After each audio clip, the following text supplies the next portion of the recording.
जय हिंद। तो चलिए आज समझते हैं आज क्या देखना है। आज क्या देखना है। आज पोलिटी देखना था। क्या था? पोलिटी देखना था। क्या देखना है? पोलिटी। आज क्या देखना है? पोलिटी के बारे में देखना है।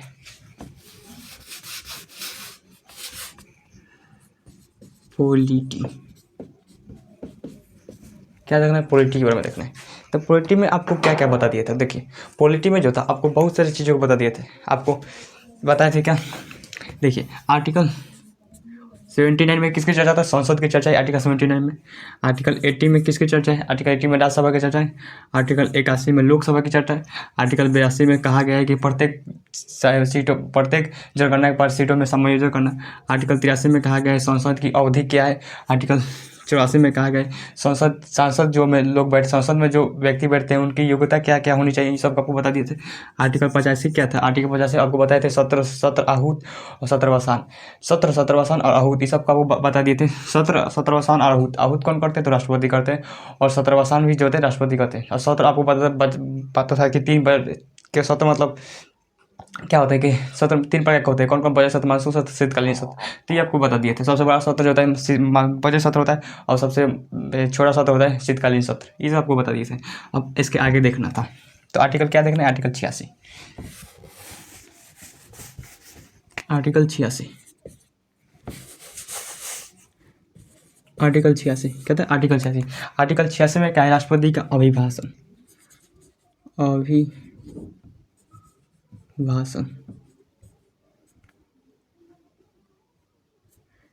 किसके अभिभाषण? तो राष्ट्रपति का अभिभाषण। और आर्टिकल 87 में कहा है कि राष्ट्रपति का विशेष अभिभाषण। विशेष अभिभाषण। देखिए राष्ट्रपति का अभिभाषण आर्टिकल 86 में और राष्ट्रपति का विशेष अभिभाषण जो है आर्टिकल 87 में।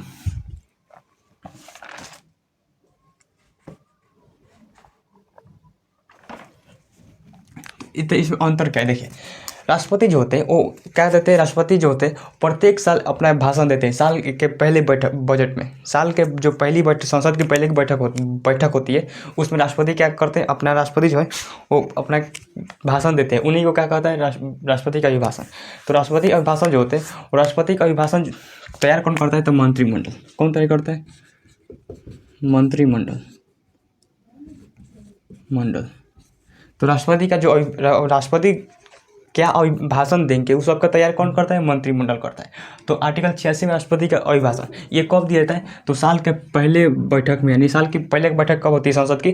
तो बजट सत्र के समय। आपको पता है कि बजट सत्र जो होता है फरवरी से कब तक से मई तक चलता है। तो आपको बता दिए थे। तो साल के पहली बैठक क्या होती है? बजट सत्र होती है। तो बजट अभिभाषण कब दिया जाता है? बजट सत्र में। कब दिया था? बजट सत्र में। हाल में कौन सा जो अभी बजट सत्र हुआ है आपको देखे होंगे। तो साल का अभी जो 1 फरवरी से हुआ था स्टार्ट में बजट सत्र, तो उससे पहले जो राष्ट्रपति भाषण दिए थे वो कौन सा था? अभिभाषण। किस आर्टिकल के तहत? आर्टिकल 86 के तहत।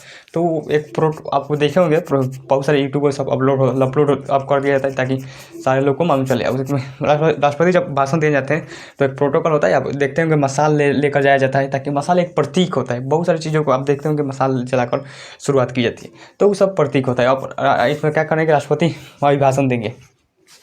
तो ये तो हो गया अभिभाषण। लेकिन विशेष अभिभाषण क्या होता है? देखिए विशेष अभिभाषण कब होता है? जब लोकसभा का चुनाव होकर जब लोकसभा आती है तो उस स्थिति में दिया गया राष्ट्रपति के द्वारा अभिभाषण क्या कहता है? विशेष अभिभाषण कहता है। यानी नवनिर्वाचित लोकसभा के समय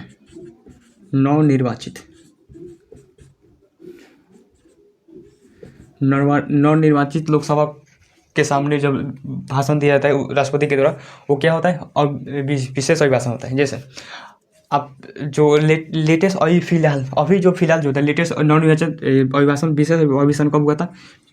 2019 में। कब हुआ था? 2019 में। अभी जो फिर से जो नवनिर्वाचित जो लोकसभा का चुनाव होगा और जब लोकसभा उसमें जीत के आएगी तो उस समय 2024 में, अभी 2024 चल रहा है, तो 2024 में जो लोकसभा जीत कर आएगी तो उस समय राष्ट्रपति क्या कर देंगे? अभिभाषण देंगे। तो वो कौन सा होगा? विशेष अभिभाषण। कौन सा होगा? विशेष अभिभाषण।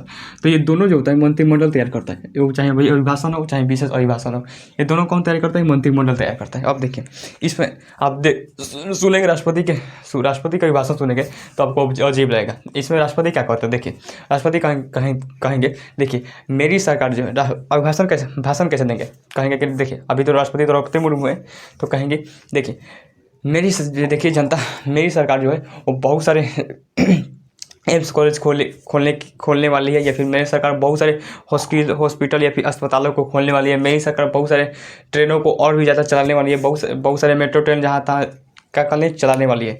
मेरी सरकार जो है वो बढ़ रहे भ्रष्टाचार के खिलाफ बहुत सारे प्रयासों को किया है उसे रोकने के लिए। तो मेरी सरकार, अब कुछ भी कहेंगे तो कहेंगे मेरी सरकार, कहते हैं मेरी सरकार।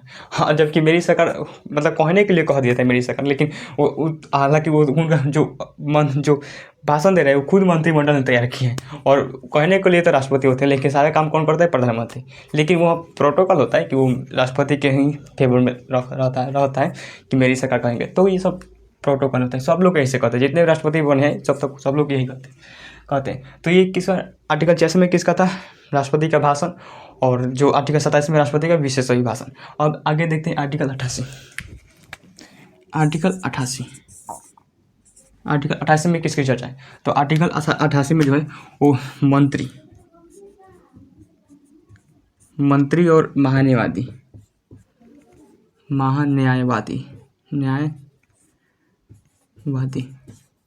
मंत्री और महान्यायवादी की चर्चा है। किसमें, आर्टिकल 88 में। आर्टिकल 88 में किसकी चर्चा है, मंत्री और महान्यायवादी के बारे में चर्चा है। आपको पता होगा कि जो महान्यायवादी की चर्चा किस आर्टिकल में, आपको बता सकते हैं किस आर्टिकल में, तो आर्टिकल 86। महान्यायवादी की चर्चा किस आर्टिकल में, आर्टिकल 86 जो होता है। देखिए इसमें कहा गया है कि मंत्री और राष्ट्रपति जो होंगे, लोकसभा है, ये लोकसभा, राज्यसभा, 545 सीट है, 245 सीट है। अब देखिए इसमें कहा गया है कि जो मंत्री जो है वो चाहे राज्यसभा का हो चाहे लोकसभा के हो, कोई भी किसी भी सदन के हो, लेकिन वो बैठेंगे कहाँ, लोकसभा में। मंत्री जो है बैठेंगे कहाँ, लोकसभा में। लेकिन मतलब जितने भी लोकसभा, कोई भी मंत्री लोकसभा में बैठेंगे और सारे कार्यवाही मतलब जितने भी काम वगैरह होंगे, जो भी कुछ कहना होगा या फिर विपक्ष से कुछ पूछना होगा या फिर कोई भी सवाल को पूछना होगा, तो लोकसभा में बैठकर पूछेंगे। कहाँ पर पूछेंगे, लोकसभा में। कौन, मंत्री, चाहे वो राज्यसभा की क्यों ना हो, कहाँ पर बैठेंगे, लोकसभा में। अपने सवालों को कहाँ रखेंगे, लोकसभा में रखेंगे। तो यहाँ पर आप देखिए, यहाँ पर बताइए राज्यसभा के साथ अन्याय हो रहा है कि नहीं हो रहा है। अब देखिए, अब मान लीजिए कि राज्यसभा का कोई मंत्री है और जाकर पूछ रहा है लोकसभा से पूछ रहा है, लोकसभा में जाकर पूछ रहा है, तो इनको कहेगा कि अब हमारा क्या होगा, हमें से। तो देखिए जो राज्यसभा के मंत्री अगर लोकसभा में आकर पूछेगा तो राज्यसभा को लगेगा कि अब बताइए, जब लोकसभा में पूछा, हमारा मंत्री होकर लोकसभा में क्वेश्चन पूछा, लोकसभा में कोई बात कह रहा है, तो इसके साथ अन्याय हो गया।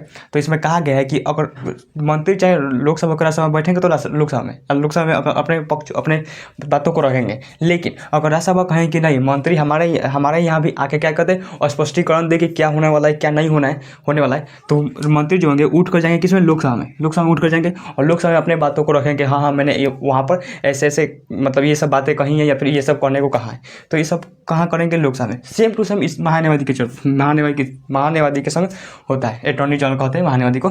तो देखिए महान्यायवादी जो होते हैं वो भी बैठते हैं लोकसभा में, कहते हैं लोकसभा में। हालांकि ये तो चुनाव का नहीं है, ये क्या होता है, ये तो राष्ट्रपति इनको मनोनीत करते हैं, तो राष्ट्रपति के प्रसाद बढ़ाते हैं, तो ये लोकसभा में बैठते हैं, कहता है लोकसभा में बैठते हैं। लेकिन दोनों के साथ एक चीज़ कॉमन होती है, क्या, ये बैठते तो लोकसभा में तो बैठते हैं, लेकिन अगर राज्यसभा कोई भी बात कहेंगे, ये बहुत ही जानकार होते हैं कानून को बहुत ही जानकार होते हैं महान्यायवादी।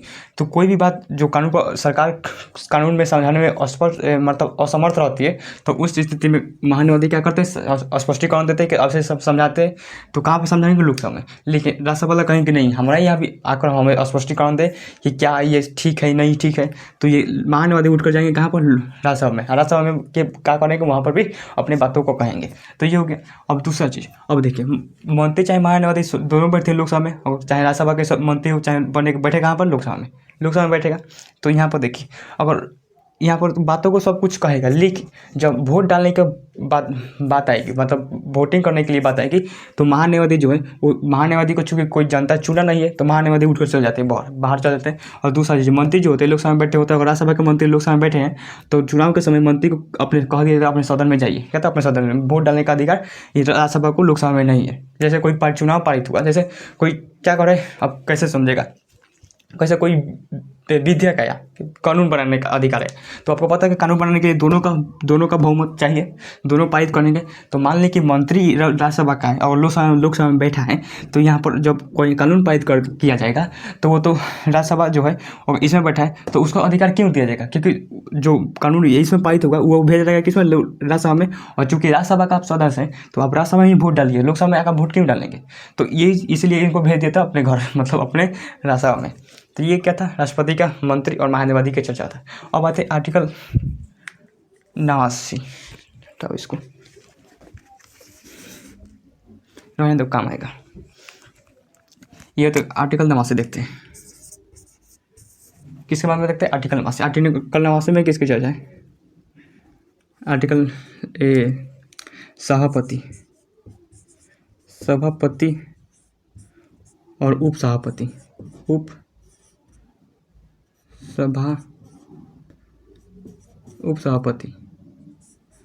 सभापति और उपसभापति की चर्चा है। कहता है सभापति और उपसभापति की चर्चा किसमें? आर्टिकल 89 में। तो देखिए, आपको पता होगा कि लोकसभा के में अध्यक्ष होते हैं देख रेख के लिए, और राज्यसभा में क्या होते हैं? सभापति होते हैं। कौन होते हैं? तो सभापति किसके कौन होते हैं? राज्यसभा के अध्यक्ष होते हैं, सभापति। कौन होते हैं? सभापति। राज्यसभा का अध्यक्ष कौन होते हैं? सभापति। चूंकि सभापति क्या होता है? उपराष्ट्रपति होते हैं। सभापति ही क्या होते हैं? उपराष्ट्रपति। राष्ट्रपति कौन होते हैं? उपराष्ट्रपति। सभापति क्या होते हैं? उपराष्ट्रपति होते हैं। और सभापति के नीचे होता है उपसभापति। कौन होता है? उपसभापति। उपसभापति कौन होते हैं? उपसभापति।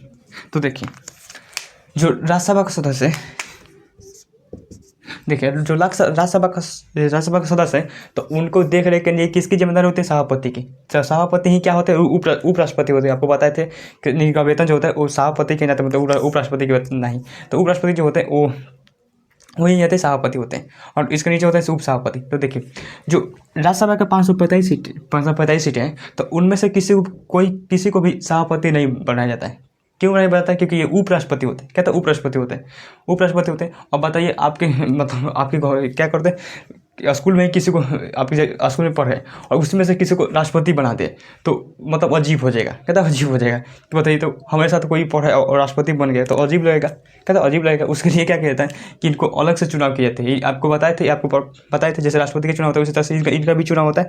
और ये जो होता है वो मतलब जब भी आते हैं वो 5 साल के लिए आते हैं। राष्ट्रपति और उपराष्ट्रपति क्या होता है? बहुत ही बड़े पद है, जिस वजह से 5 साल के आते हैं। और ये जो होता है ये राज्यसभा का सदस्य नहीं होते। लेकिन उपसभापति हो जाए, सभापति जो होता है वो राज्यसभा का सदस्य होता है। उपसभापति किसका सदस्य होता है? राज्यसभा का। इसमें से 545 में से किसी एक को चुन दिया जाता है उपसभापति के लिए। ये टेम्पोररी पद है, इसको मतलब इसका उतना वैल्यू नहीं होता है। क्योंकि कब रखा जाता है? जैसे कि मान लें कि राष्ट्रपति नहीं है, तो उस स्थिति में उपराष्ट्रपति को राष्ट्रपति बनाया जाएगा, कार्यवाहक राष्ट्रपति बनाकर। तो सभापति यानी उपराष्ट्रपति सभापति होते हैं। सभापति पद खाली हो जाएगा। और जब सभापति का पद खाली हो जाएगा तो इसको देखने के लिए किसी की जिम्मेदारी नहीं बचेगी। तो अब उस स्थिति में उपसभापति को भेज देता है सभापति बनाने के लिए। कहता है सभापति बना दिया जाता है जब तक वो उपराष्ट्रपति लौट कर नहीं आते हैं। तो अब कहेंगे कि बताइए, जब तो उस स्थिति में अगर उपसभापति का भी पद खाली हो जाएगा, तो देखिए सब पद को भरना जरूरी नहीं है। सब पद को जो होता है वो भरना जरूरी नहीं है। जैसे आप खुद देखे होंगे, जो मान लें कि आप स्कूल देखने गए थे, स्कूल है, तो उसमें से देखिए मेनली क्या होता है, अब कई सारे स्कूलों में टीचर की बहुत सारी वैकेंसी खाली है। तो ये थोड़ी ना कि वो स्कूल चल नहीं रहा। हालांकि ये अलग बात है कि वो मतलब नाम का चल रहा है, कहता है नाम का थोड़ी चल रहा है, लेकिन चल तो रहा है, मतलब नाम का ही चल रहा है तो चल तो रहा है। अब मान लीजिए किसी स्कूल में प्रिंसिपल नहीं है, प्रिंसिपल का पद खाली है, तो बताइए स्कूल कैसे चलेगा? कहता स्कूल कैसे चलेगा? मान लीजिए अगर कोई टीचर नहीं है पढ़ाने के लिए, तो वो दिन तो चल जाएगा, स्कूल तो चल जाएगा, कोई टीचर नहीं है। और किसी स्कूल में मान लें कि 10 दिन के लिए प्रिंसिपल ही नहीं है, तो दिक्कत हो जाएगा। उसी तरह से छोटे मोटे पद को भरने के लिए कोई मतलब उतना जरूरी नहीं है, लेकिन बड़ा पद भरा होना चाहिए। जैसे राष्ट्रपति और उपराष्ट्रपति बहुत ही बड़े पद है, इसको भरने के लिए भरा जाता है। लेकिन उपराष्ट्रपति, उपसभापति कोई खास वैल्यू नहीं है, जिस वजह से इनको मतलब इसका भरना जरूरी नहीं है। फिर वो वापस आएंगे राष्ट्रपति, तो सभापति अपने जगह पर, फिर उपसभापति अपने जगह पर, बस। तो देखिए अब इसमें क्या होता है कि राज्यसभा का जो होता है वो जितने भी जो भी मतलब देख रेख होता है वो कौन करता है? सभापति होते हैं। सभापति के हर बात मानना होगा कौन? राज्यसभा में। मतलब कोई भी चीज़ वजह से कि कोई मतलब झगड़ा करने लगा तो उसको समझाने का काम कौन करेंगे? सभापति करेंगे। सभापति जो होते हैं ये अपने सदन का क्या होता है? सर्वेसर्वा होता है। सर्वेसर्वा यानी पदेन होते हैं। क्या होते हैं? पदेन।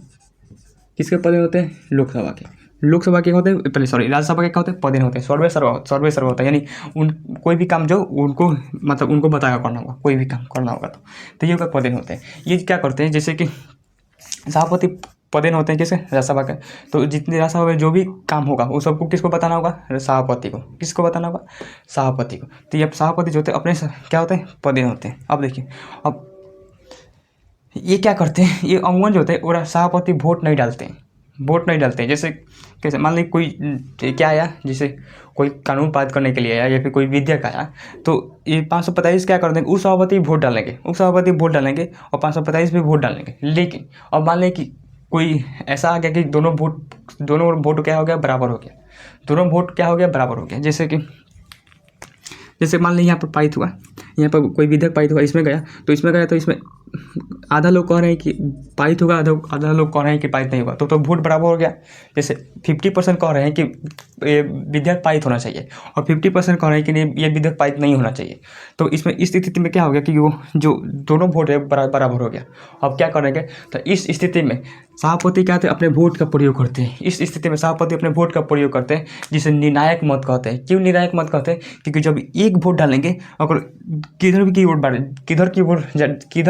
वोट डालेंगे तो उस एक वोट से पूरा निर्णय बदल जाएगा। अगर हाँ के लिए डाले तो विधेयक पारित हो जाएगा, ना के लिए डाले तो विधेयक पारित नहीं होगा। यानी एक वोट उनके पूरे निर्णय को बदल देता है, इसलिए इसे निर्णायक मत कहा जाता है। तो सभापति क्या डालते हैं, निर्णायक मत। कौन सा, निर्णायक कौन सा वोट डालते हैं, निर्णायक वोट, निर्णायक मत कहते हैं, वोट को मत कहते हैं। तो निर्णायक वोट डालते हैं, कौन डालते हैं, सभापति। और नहीं तो अमूमन इसके सभापति अपने वोट का प्रयोग नहीं करते। तो सेम टू सेम उधर सभापति हो गए, इधर क्या हो जाएंगे, अध्यक्ष हो जाएंगे। तो सेम टू सेम होता है। लेकिन अध्यक्ष की बात बहुत ज़्यादा पावरफुल है। इसके सब शक्तियाँ पढ़ाएंगे तो आपको बताएंगे कितना पावरफुल है। सोचिए, प्रधानमंत्री के जो समय का निर्धारण होता है वो अध्यक्ष करते हैं। अभी वर्तमान में अध्यक्ष कौन है, लोकसभा के ओम बिरला साहब है ना। तो ये क्या था, निर्णायक। तो देखिए, ये समझ लीजिए। अब आते हैं लोकसभा में क्या पढ़ते हैं, अध्यक्ष पढ़ते हैं। कौन पढ़ते हैं, अध्यक्ष बैठते हैं। हालांकि ये वीडियो बहुत ही लंबा हो जाएगा, तब तक आज के लिए यहीं तक रहने देते हैं। तब तक मिलते हैं नेक्स्ट वीडियो में। Thank you for watching video.